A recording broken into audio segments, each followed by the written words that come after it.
تعالى ونفعنا به وبعلومه في الدارين آمين.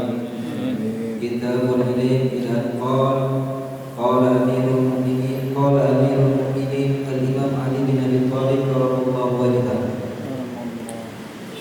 Masih bab menerangkan kaitan masalah fadlul ilmi wa ta'lim, keutamaan ilmu dan belajar.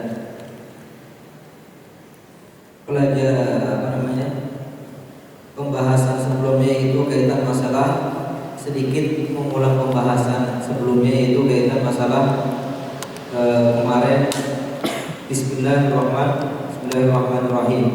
Jadi hukum itu bagaimana tempat, di situ ada hukum. Ya, kita tahu hukum Bismillah menurut Imam Syafi'i ketika sholat hukumnya wajib. Karena pendapat Imam Syafi'i bahwasanya Bismillah itu sendiri termasuk daripada ayat Fatihah. Itu kaitan masalah Bismillah.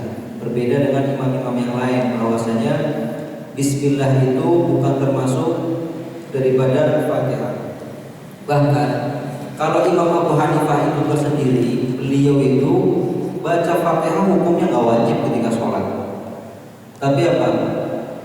Yang wajib dibaca ketika sholat itu yaitu isi daripada Al-Quran. Selain Fatihah itu nggak apa-apa. Itu menurut Imam Abu Hanifah. Tapi kalau menurut Imam Syafi'i, yang diwajibkan yaitu membaca Fatihah, dan termasuk daripada Fatihah, termasuk daripada ayat Fatihah yaitu Bismillahirrahmanirrahim. Itu dia. Dan kita masalah hukumnya juga bisa Bismillah itu jadi makruh, bisa juga menjadi haram, bisa juga menjadi sunnah.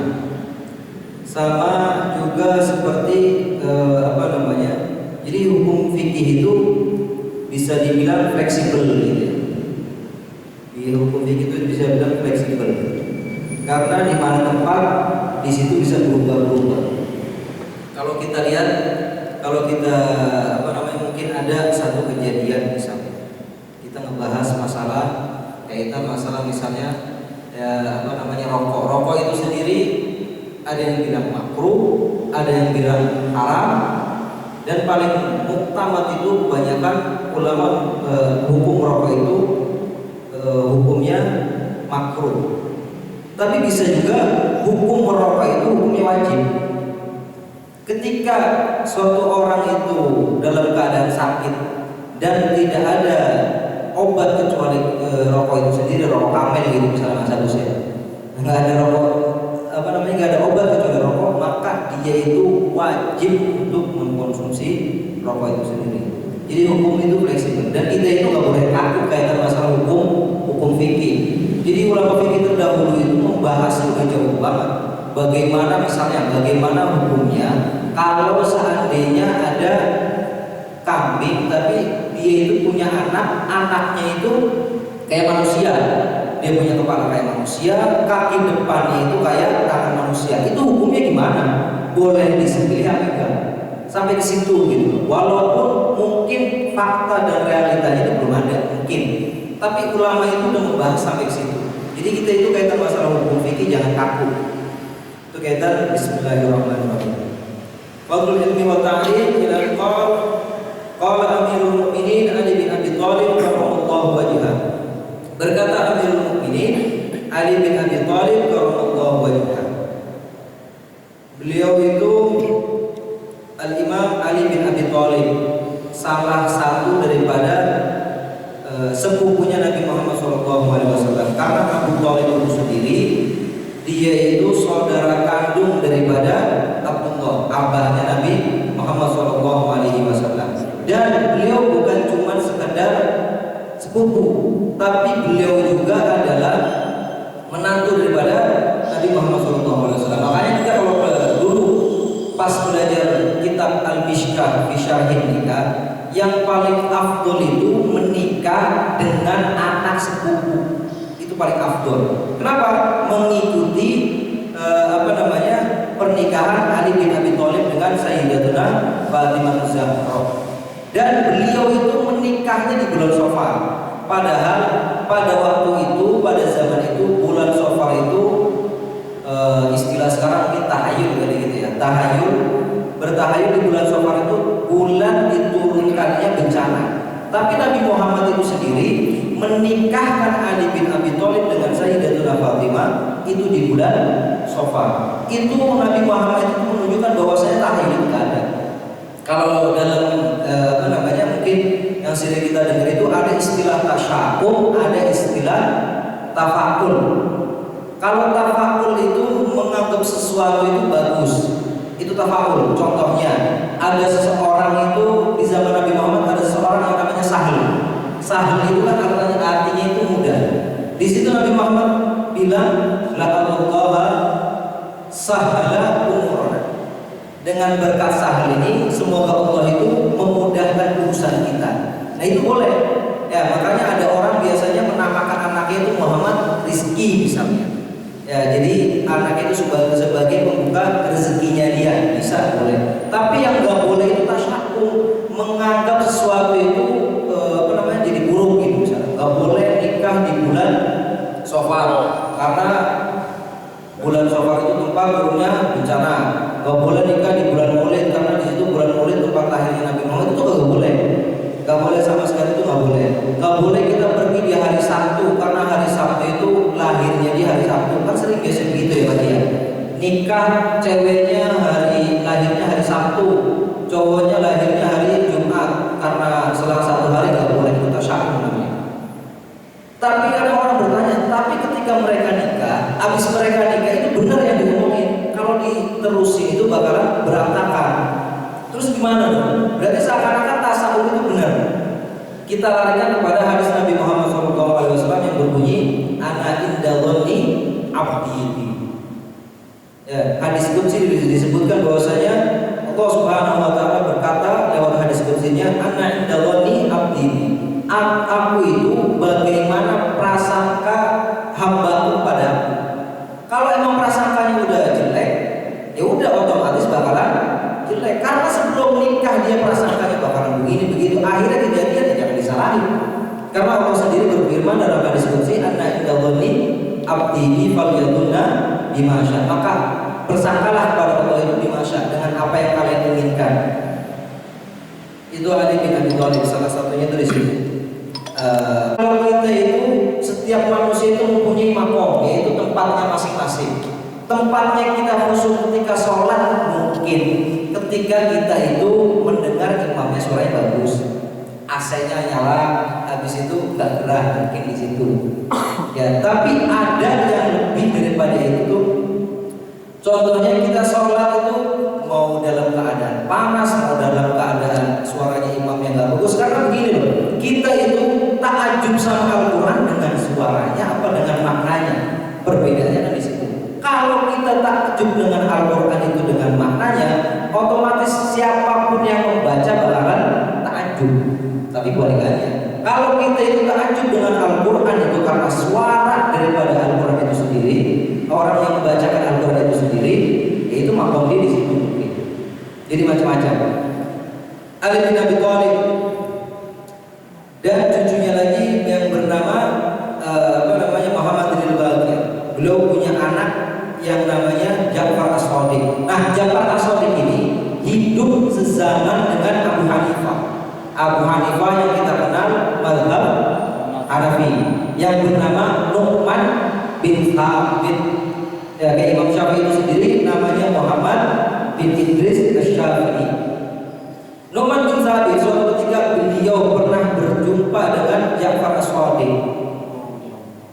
Dan beliau ketika dalam taklimnya, Ja'far As-Shadiq itu datang di tempat taklimnya Abu Hanifah.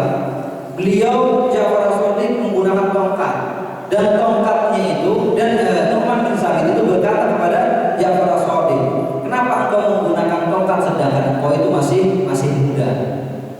Kata Ja'far As-Shadiq, aku menggunakan tongkat ini karena tongkat ini adalah warisan daripada kakekku Nabi Muhammad SAW. Di situ Nu'man bin Thabit beliau lagi mengajar berdiri dan menciumi tongkat baginda Nabi Muhammad SAW. Imam Ja'far As-Shadiq di situ berkata, hadal munfasil fa kaifa bil muttasil. Ini adalah tongkat itu sesuatu yang terpisah dari Nabi Muhammad. Bagaimana engkau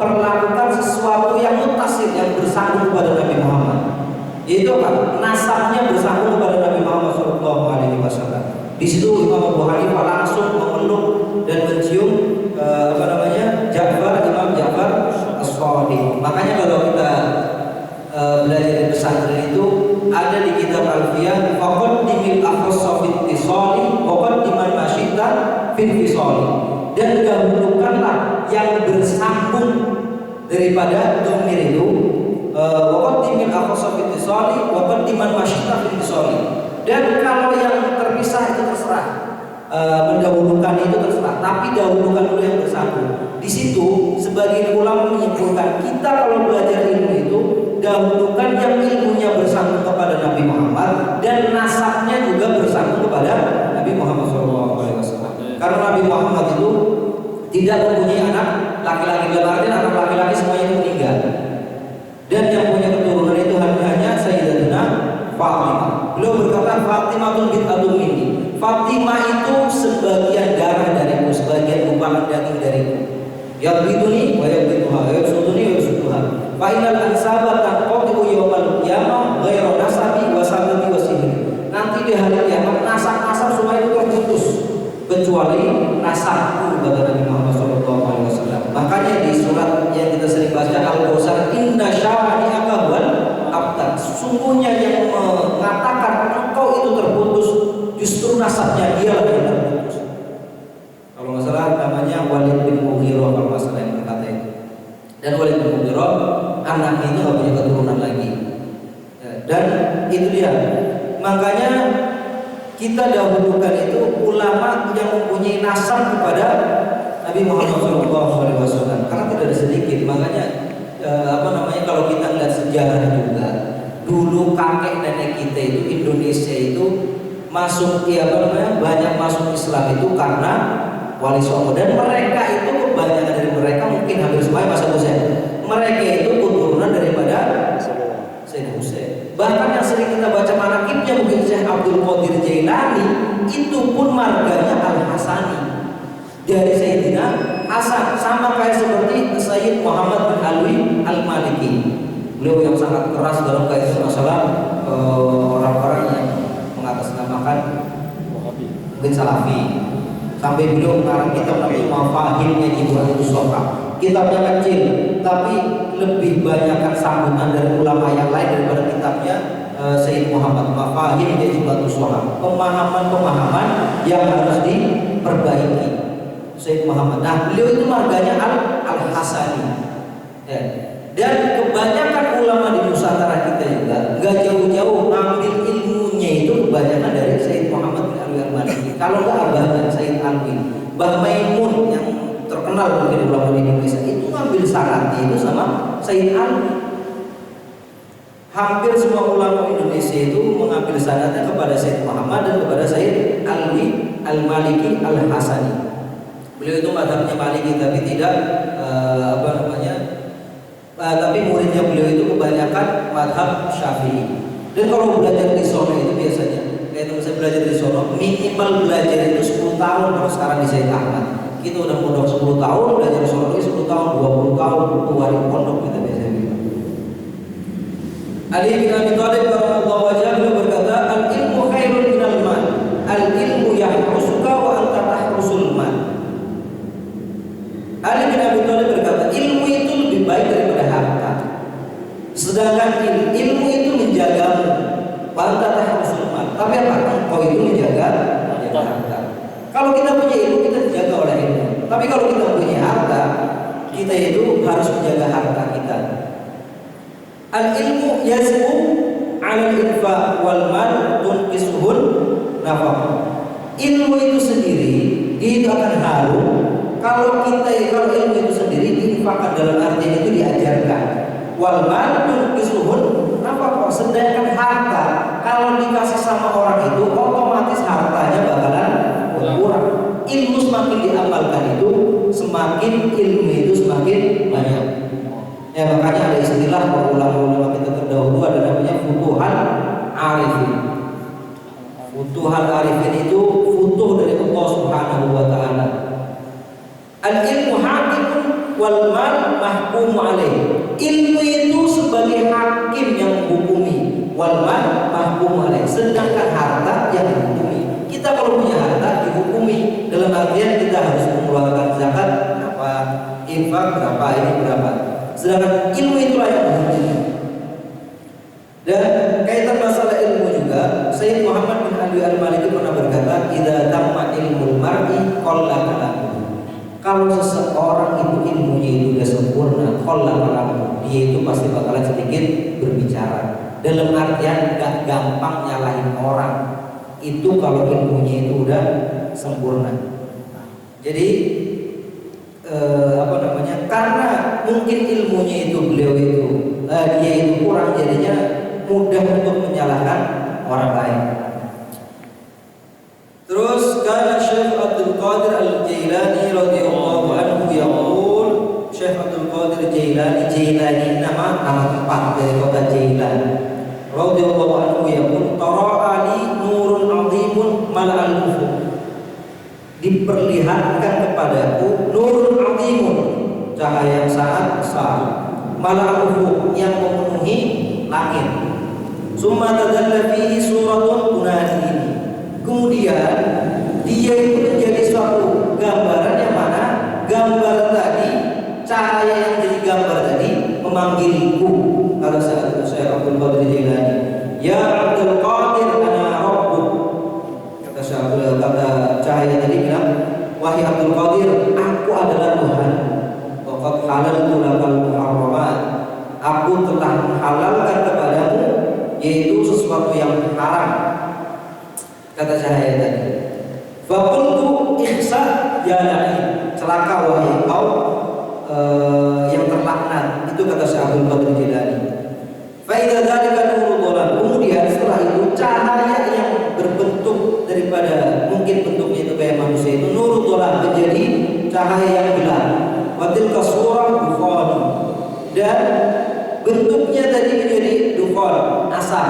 Summa khatabani, kemudian dia itu berkata, ya Abdul Qadir, najuta minni bi'ilmik bi amri rabbik. Wahai Abdul Qadir, engkau itu selamat dariku karena ilmu, dengan ketentuan Tuhan. Wa fiqhika bi ahwali manazilati wa laqad aqlaltu bi istihadihi wadi'ah sab'ina min ahli thariq. Aku telah menyesatkan dengan cara ini 70 daripada orang-orang ahli thariq. Faqultu lillahi al-fadl, dari Allah itulah keutamaan. Faqila kaifa 'alimta annahu syaitan. Kemudian dikatakan kepada Syekh Abdul Qadir Jailani, bagaimana engkau tahu kalau bahwasanya cahaya itu adalah cahaya setan? Kemudian Syekh Abdul Qadir Jailani biqaulihi waqad halaltu lakal muharramat, karena cahaya tadi bilang waqad halaltu lakal muharramat, aku telah menghalalkan kepadamu itu sesuatu yang haram. Dan ini kebanyakan mungkin terjadi gitu ya, orang kaitan masalah zikir malam, terus didatangi fulan segala macam, itu sering terjadi. Dan itu buat bisa jadi orang itu maghrur alias tertipu. Salah satu yang kebanyakan di masyarakat itu terjadi biasanya sebelum 40 hari nih, mayit itu masih berkeliaran di mana-mana, biasanya ngomong gitu. Belum 7 hari nih mayit ini masih ada. Padahal dalam Al-Quran itu sendiri disebutkan wa yas'alunaka 'anir ruh. Nabi Muhammad itu pernah ditanya kaitan masalah ruh. Di situ wa yas'alunaka 'anil qulir ruhu min amri rabbi wa ma utitu minal ilmi illa qalila. Dan aku tidak memberikan kepada Allah Subhanahu wa taala daripada ilmu tentang roh itu sendiri kecuali sedikit. Nabi Muhammad dikasih ilmu kaitan roh itu aja cuma sedikit, bagaimana kita? Ya, makanya misalnya ada seorang itu, orang setelah meninggal melihat orang lain gitu misalnya. Kemudian dia menganggap bahwasanya itu orang lain yang meninggal itu, orang lain itu melihat orang yang meninggal itu yaitu orang. Nah, itu dia beranggapan bahwasanya roh dia itu masih ada. Gak bisa begitu. Orang kalau udah meninggal, mereka itu udah sibuk sama di kuburannya. Bagaimana dia pengen berkeliaran? Ya, sering kan kita nggak dengar itu gitu. masih ada hawa-hawanya ini masalah nggak ada. Kecuali memang ma min mauludin illa yuladu ma'ahu qarin. Tidak ada satu maulud kecuali dilahirkan di bersama itu jin qarinnya. Mungkin yang dilihat sama seorang yang meninggal tadi adalah jin qarin itu sendiri. Jadi jangan sampai setahu saya kitab yang menerangkan tentang ruh itu karangan Ibnu Qayyim, salah satu murid daripada Ibnu Taimiyah. Di situ juga kita nggak boleh memperdalam kaitan masalah ruh itu sendiri. Tapi kita harus di situ tahu patokannya aja. Terus kita lanjutkan, qala al-Fathun al-Musili rahimahullah, alaysa minal marid idza muni'a at-ta'am wa syarab wa dawa yamut. Qalu bala, qala kadzalika al-qalb idza muni'a al-hikmata wal ilma thalathata ayyam yamut. Berkata Fathun al-Musili, bukankah seorang yang sakit jika dia tidak memakan atau enggak minum obat dia bakalan meninggal? Kalau bala, ya pasti orang lagi sakit dia itu nggak boleh makan, nggak boleh minum obat, pasti meninggal. Kalau kadzalikal qalbu, begitu juga hati. Idza muni'al hikmata wal ilma salasata ayyam yamut. Jika hati itu tidak dimasuki dengan hikmah, cerita-cerita hikmah atau segala macam dan ilmu salasata ayyam 3 hari ya, hati itu bakalan mati. Makanya dalam Al-Quran a'anzartahum am lam tunzirhum la yu'minun. Makanya kita itu cuma wajib mengingatkan, istilah dia mau apa enggak urusan Allah Subhanahu wa taala. Kalau kita udah mengingatkan minimal itu jangan kan gitu. Kalau kita dalam hukum itu misalnya kita lagi bermaksiat, ada seperti orang itu lagi bermaksiat, sama-sama berzina, samping dia zina, sampingnya itu zina. Meskipun dia sama-sama maksiat, dia harus mengingatkan yang di sampingnya. Kenapa? Nanti di akhirat itu sama-sama bakalan ditanya pertanggungjawabannya. Mana nahi mungkarnya ketika dia sedang melihat kemungkaran. Ya, lagi dia melakukan kemungkaran pun dia harus mengingatkan temannya, saudaranya, untuk meninggalkan suatu kemungkaran, meskipun dia melakukannya. Di situ kira-kira. Terus Imam Syafi'i nafa'allahu bihi man la yuhibbal ilma la khairu fi. Dan kita dibiasakan kalau benci seseorang, kalau tidak suka dengan seseorang, jangan benci kepada zatnya seseorang, itu tidak boleh. Walaupun orang itu orang non muslim atau orang kafir, kita benci dengan orang itu tidak boleh. Yang kita benci adalah kafiran itu sendiri. Ya. Kita nggak suka sama orang yang suka menghasut, bukan sama orangnya, tapi sifat dan watak dia yang menghasut. Itu dia. Jadi jangan dibiasakan kalau kita benci dan tidak suka sama seseorang itu bukan karena zatnya, tapi karena sifat arti yang nempel pada seseorang itu sendiri. Itu kita masalah masalah. Begitu juga masalah ilmu. Ya.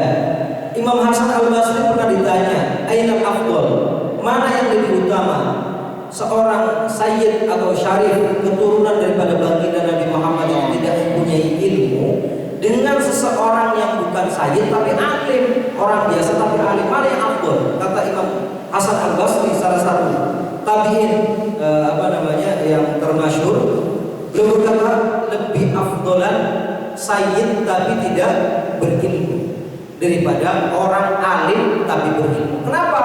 Karena mulianya sayyid itu sendiri, di dalamnya itu ada darah daripada baginda Nabi Muhammad SAW. Tapi kalau orang berilmu, dia itu dimuliakan karena ilmunya.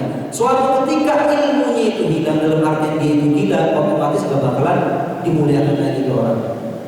Mau orang dimuliakan karena hartanya, kalau dia itu jatuh miskin, gak bakalan dihormati lagi. Tapi kalau sayyid, karena emang di dalam darah mereka itu ada darahnya Nabi Muhammad SAW, tetap walaupun dia alim gak alim tetap mulia. Imam Syafi'i berkata, mana yuhibbal ilma la khairu fi. Seseorang kalau tidak cinta kepada ilmu, la la khairu fi, tidak ada kebaikan di dalamnya.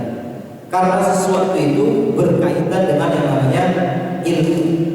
Bahkan di dalam syairnya, di dalam syair, fa inna faqihan wahidan mutawarri'an asyaddu ala syaitani min alfi abidin. Sungguhnya orang ahli fikih, orang yang mengerti agama, wahidan satu, mutawarri'an, tapi dia mutawarri', warok, dalam arti apa warok? Ihtiraz anil maharib, dia itu menjaga daripada keharaman. Fa inna faqihan wahidan mutawarri'an asyaddu ala syaitani min alfi abidin. Itu lebih susah setan buat menggoda daripada 1000 orang ahli ibadah. Orang ahli ibadah tiap malam sholat ibadah terus sampai dia itu mungkin kakinya mungkin sampai hitam, jidatnya mungkin sampai hitam. Tapi apa? Digoda sama syaitan. Ya seperti Syekh Abdul Qadir Jailani didatangin orang apa segala macam. Seperti orang gitu misalnya, dia ngaku diangkat jadi wali apa segala macam. Gampang tersesatnya. Tapi orang yang berilmu tidak. Gak mudah seorang syaitan itu buat menggoda orang-orang alim. Makanya setan di masjid itu lebih banyak daripada uang. Setan di pesantren itu lebih banyak daripada masjid. Karena tugasnya setan adalah dari dulu sampai sekarang, sampai nanti hari kiamat, cuma menyesatkan aja. Jadi kita itu dibekali digoda godaan setan. Kalau hawa nafsu udah menjadi multi, setan udah gak usah goda lagi, otomatis langsung ikutin aja. Tapi kalau hawa nafsunya selalu ditekan sama dia, makanya ada perkataan al-qayyis man dana nafsahu wa amila lima ba'dal maut. Al-qayyis itu orang yang cerdas itu. Man al-qayyis seorang yang cerdas itu orang yang selalu menekan hawa nafsunya wa amila lima ba'dal maut, dan dia mengerjakan apa yang bakalan dia bawa setelah dia mati, setelah dia meninggal. Ya, jadi jadikan kita itu, dan kita jangan takut. Dalam artian jangan takut itu urusan ibadah nggak harus ke masjid. Kita kerja pun bisa jadi ibadah. Melakukan suatu apapun bisa jadi ibadah. Ya, minimal kita tanamkan di hati kita, minimal satu hari itu minimal ada satu kebaikan yang mana di luar daripada kewajiban kita. Minimal itu. Kalau nggak minimal satu hari itu kita bersolawat sama Nabi Muhammad SAW. Karena apa? Solawat itu sendiri riyanya aja diterima. Apa juga ria? Solawat itu ria itu diterima. A'maluna baina qabuli wa ruddiha inna sholata ala Nabi Muhammad. Amal kita itu antara dikabulkan dan ditolak sama Allah Subhanahu wa taala, kecuali sholawat sama Nabi Muhammad. Makanya kata Nabi Muhammad, inna aulan nasi bi yaumil qiyamah aktsaruhum alayya sholatan. Orang yang paling dekat kepada aku, kata Nabi Muhammad, nanti di hari kiamat, orang yang paling banyak sholawatnya kepada aku, kata baginda Nabi Muhammad sallallahu alaihi wasallam. Al-ibadatu bighairi ilm. Dan sekarang ibadah tanpa adanya ilmu. Nukila anil Ghazali, ini dalam kitab Fathul Alam. Nukila anil Ghazali wa ghairihi ijma'ul muslimin ala annahu la yajuzu bi ahadin al-iqdam ala fi'lin hatta ya'lamu Allah. Dinukil daripada Imam Ghazali dan ijma' para muslimin bahwasanya seseorang tidak boleh melakukan suatu pekerjaan dalam arti suatu ibadah hatta ya'lamu Allah bi, sampai dia itu mengetahui hukum Allah di dalamnya. Contohnya dia itu pengen dagang jualan, dia harus tahu ilmu berjualan. Kenapa? Karena ditakutkan ketika dia berjualan ada riba di dalam situ. Ya, kitab ini yang ngarang Habib Ali bin Husain Baharu, masih muda orangnya, dan ngambil daripada Habib Zaid bin Ibrahim bin Smith, salah satu ulama yang berada di Haramain Mekah sama Madinah, yang ditakutin sama orang-orang yang mengatasnamakan salaf itu. Salah satunya Sayyid Muhammad Al-Marhum sama Habib Zaid bin Ibrahim bin Smith. Jadi beliau ini kitab ceritanya. Muridnya itu cuma mendengar kalam-kalam dari Habib Zain bin Ibrahim Smith. Setelah mendengar dia cari referensinya, baru jadi kitab.